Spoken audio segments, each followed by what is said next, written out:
చూస్ country delight, live better. ఇప్పుడే country delight app ని download చేసుకోండి. నమస్తే, నేను విజయ్. మన చిరకాల ప్రత్యర్థి దేశమైన పాకిస్తాన్తో ఆసియా కప్ ఫైనల్లో ఇండియా తలపడబోతుంది. 41 సంవత్సరాల తర్వాత ఫైనల్ మ్యాచ్లో ఇండియా పాకిస్తాన్తో ఆడబోతుంది. అయితే ఈ మ్యాచ్లో ఎవరు గెలిచే ఛాన్సెస్ ఎక్కువగా ఉన్నాయి? జ్యోతిష్య శాస్త్రం ఏం చెబుతుంది? ఇండియా గెలుస్తుందా లేదంటే పాకిస్తాన్ గెలిచే అవకాశాలు ఏమన్నా కనిపిస్తున్నాయా? ఎస్, మాట్లాడదాం. ప్రముఖ జ్యోతిష్య పండితులు కృష్ణమాచార్యులు గారు ఆన్లైన్లో ఉన్నారు. నమస్తే అండి. గురుగారు, ఎవరు గెలిచే అవకాశాలు ఉన్నాయి? జ్యోతిష శాస్త్రం ఏం చెబుతుంది? శివాయ బ్రహ్మణే నమ, వీరబ్రహ్మేంద్ర స్వామినే నమ, మాతా గోవిందమాంబా సమేత వీరబ్రహ్మేంద్ర స్వామినే నమ, భద్రకాళీ సమేత వీరభద్రేశ్వర రక్ష రక్ష, జై వీరబ్రహ్మ జై గోవింద బ్రహ్మ. వచ్చినటువంటి ఫలితం 4. ఇది రాహు సంబంధమైనటువంటి ఫలితం. ఇరు దేశాలు కూడా పాకిస్తాన్ అన్నటువంటిది మనకి దాయాద్ దేశంగా, మనకు పక్కనే ఉన్న ప్రత్యర్థిగా మనం భావిస్తాం. ప్రత్యర్థి అనేటువంటి కూడా భారతీయులందరూ పాకిస్తాన్ని దాయాద్ దేశంగానే సంబోధిస్తూ ఉంటారు. ప్రశ్నాశాస్త్రాన్ని అనుసరించి వచ్చినటువంటి ఫలితం 4 రాహుకు సంబంధించినటువంటి అంకె. రాహు మాయాస్వరూపుడు. ఈ జరగబోతూ ఉన్నటువంటి ఈ క్రీడ, ఈ మ్యాచ్ అన్నటువంటిది హోరాహోరీగా సాగనుంది. ఇరు దేశాలకి ఏ ఒక్కరికి కూడా గెలుపు అన్నటువంటిది నల్లేరు మీద నడక కాదు. సర్వశక్తులు ఒడ్డాల్సినటువంటి అవసరం కూడా ఉంది. అయితే ఇదే రాహుకి ప్రతినిధి దేవతా స్వరూపమైనటువంటిది సాక్షాత్తు అమ్మవారు పరాశక్తి దుర్గాదేవి, ఆ లలితాపరా భట్టారిక అమ్మవారు. మనందరం కూడా ప్రస్తుతానికి ఆశ్వీజ మాసంలో పంచమి షష్ఠితో అమ్మవారి యొక్క నవరాత్రి వేడుకల్ని మనం జరుపుకుంటూ ఉన్నాం. వచ్చినటువంటి ఫలితాన్ని కనుక మనం తీసుకున్నట్టయితే ఈ రాహు సంబంధమైనటువంటి ప్రత్యధి దేవతా స్వరూప అమ్మవారు విశేషవంతమైనటువంటి స్థితిగతుల్లో భారతావనికి, భారతదేశంలో మనమందరం కూడా ఈ సాంప్రదాయం మనం ఉంటూ ఉంటాం. కాబట్టి రాహు మనకు అనుకూలించేటువంటి అవకాశం ఉంది. భారతదేశం తన సమీప ప్రత్యర్థి దేశమైన దాని మీద హోరాహోరీగా తలపడ్డప్పటికీ కూడా సాధించేటువంటి అవకాశం ఉంది. అదే అమ్మవారు దేవీ దేవతా స్వరూపమైనటువంటి శక్తి మరింత విశేషంగా ఉంటే భారతదేశం వన్ సైడ్ గా కూడా మ్యాచ్ గెలిచేటువంటి అవకాశం ఉంది. భావనికి, భారతదేశానికి, ఇండియన్ టీంకి ఎక్కువగా అవకాశాలు ఉన్నట్టుగా మనం చెప్పుకోవచ్చు. ఎస్, కృష్ణమాచార్యులు గారు, మీరు అన్నట్టుగా గవ్వల జ్యోతిష్యం ప్రకారం 4వ సంఖ్య వచ్చింది అంటున్నారు. 4వ సంఖ్య రాహుకి అనుకూలం అంటున్నారు. ఇప్పుడు రాహు మనకు వ్యతిరేకమా, అనుకూలమా భారతదేశానికి? రాహు సంబంధమైనటువంటి అంకెని మనం అర్థం చేసుకునేటువంటి సందర్భంలో వాటి ప్రత్యధి దేవత, దేవి దేవత స్వరూపాలను కూడా మనం అర్థం చేసుకుంటే ప్రస్తుతం ఉన్నటువంటి పరిస్థితుల్లో తప్పనిసరిగా రాహు మనకు అనుకూలిస్తాడు. ఎందుకంటే భారతదేశం మొత్తం కూడా దేవి నవరాత్రుల్ని మనం జరుపుకుంటూ ఉంటాం. రాహు అనుకూలత కోసం మనం దుర్గాదేవిని మనం ఆరాధన చేస్తాం, గ్రామ దేవతల్ని ఆరాధన చేస్తుంటాం.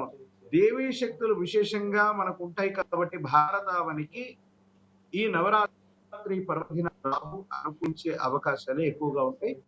అలాగే మీరు ఒక మాట అన్నారు, హోరాహోరీగా జరిగే అవకాశం ఉంది. మన దాయాది దేశంతో ఈ మ్యాచ్ అనేది అంత ఈజీ కాదు. రాహు వచ్చాడు కాబట్టి, నంబర్ 4 వచ్చింది కాబట్టి హోరాహోరీగా జరుగుతుంది. అయినా కూడా ఈ మ్యాచ్ లో ఖచ్చితంగా ఇండియా గెలుస్తుంది ఎడ్జ్లో అంటున్నారు. అంటే రాహు వస్తే హోరాహోరీగా మారుతుంది అని ఎలా మీరు దాన్ని వర్ణించగలుగుతున్నారు? దాని గురించి కొంచెం డీటెయిల్ గా చెప్పగలుగుతారా? ప్రశ్నాశాస్త్రాన్ని అనుసరించి ఎప్పుడు కూడా నేను గవ్వ ప్రశ్న వేస్తూ ఉన్నటువంటి సందర్భంలో ప్రతిసారి కూడా చెప్తూ ఉంటాను.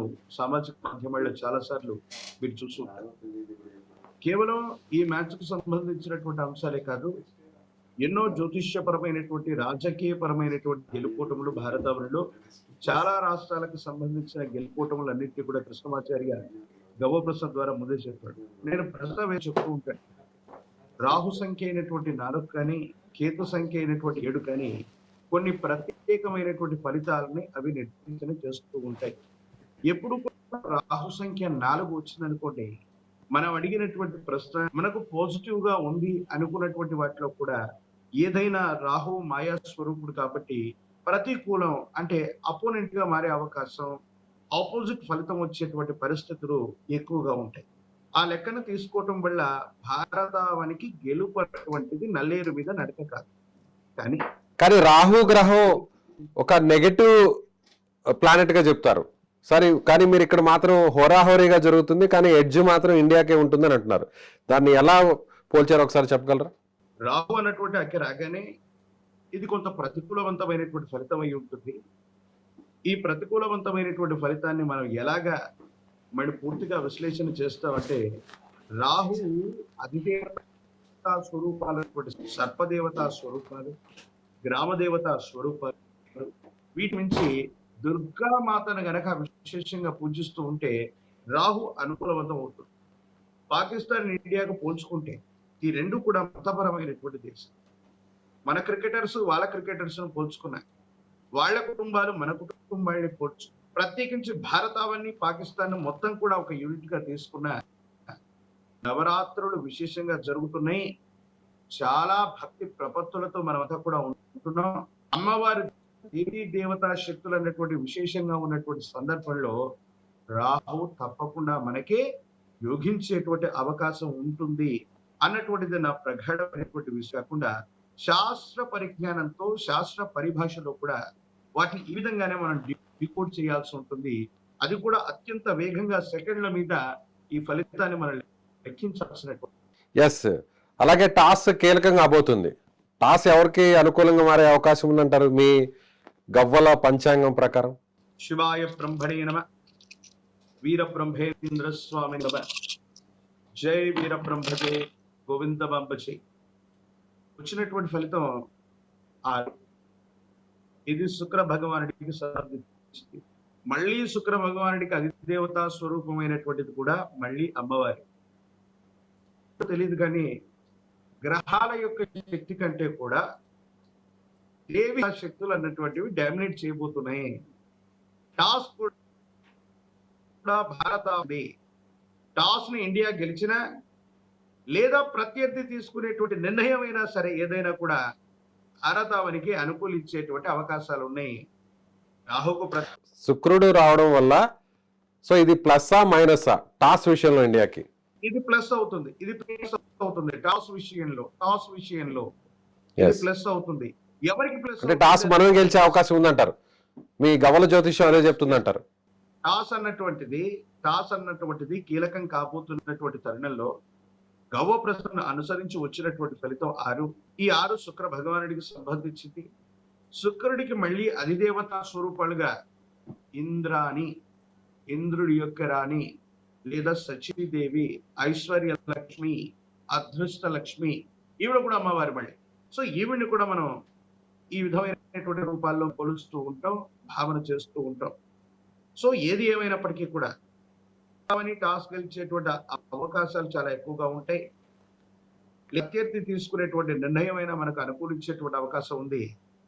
ముమ్మాటికి టాస్ విషయంలో కానీ మ్యాచ్ యొక్క మొత్తం ఫలితం కానీ అమ్మవారి దేవీ దేవతా శక్తుల యొక్క అనుకూలత వల్ల రాహు వచ్చిన శుక్ర భగవానుడి యొక్క స్థితిగతులైన అంటే మరింత లక్ని తీసుకురాబోతున్నాయి.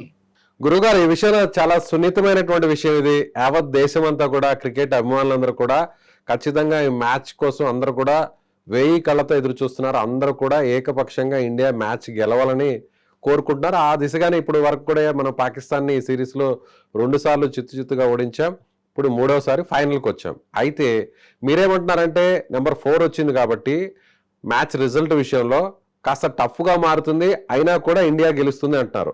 అలాగే టాస్ విషయంలో మీ గవ్వల పంచాంగం జ్యోతిష్యం 6వ నెంబర్ వచ్చింది, శుక్రుడు వచ్చాడు కాబట్టి టాస్ని ఇండియా గెలుస్తుంది అంటున్నారు. మీరు చెప్పిన వాటిలో ఏదన్నా తేడా జరిగితే కింద కామెంట్స్లో మాత్రం చాలా మంది కూడా నెగిటివ్గా కామెంట్స్ ఇచ్చే అవకాశం ఉంది. సో మీరు ఖచ్చితంగా దీనికి కట్టుబడి ఉంటారా?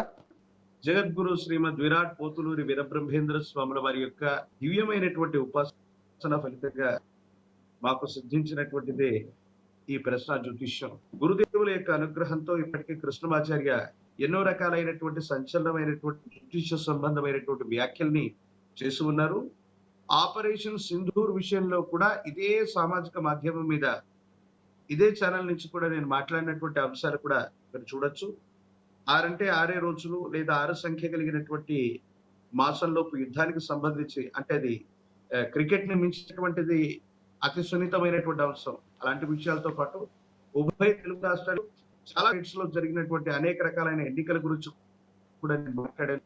ఒకవేళ నా జ్యోతిష్యం నిజమైతే అది వీరబ్రహ్మేంద్ర స్వాముల వారి యొక్క దివ్యమైనటువంటి ఉపాసన ఫలితంగా ఆ ఘనత వారికి దక్కుతుంది.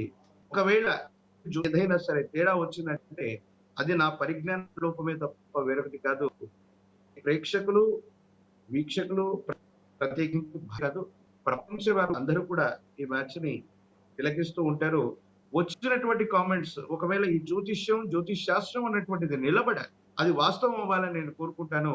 వచ్చినటువంటి కామెంట్స్ విషయంలో నేనేమి పట్టించుకోను.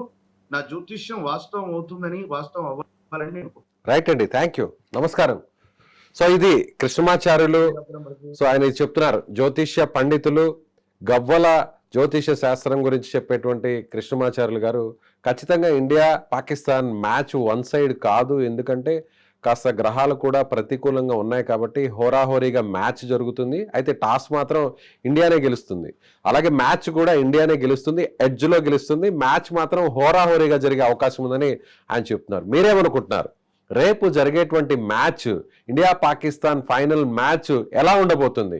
కృష్ణమాచార్యులు గారు చెప్పినట్టుగానే, ఆయన గవ్వల జ్యోతిష్యం చెప్పినట్టుగానే హోరాహోరీగా జరుగుతుందా, లేదంటే ఎప్పటిలాగానే యాజ్ ఇట్ ఈస్గా పాకిస్తాన్ను చిత్తుగా ఓడించి వన్ సైడ్గా మారే అవకాశం ఉందా?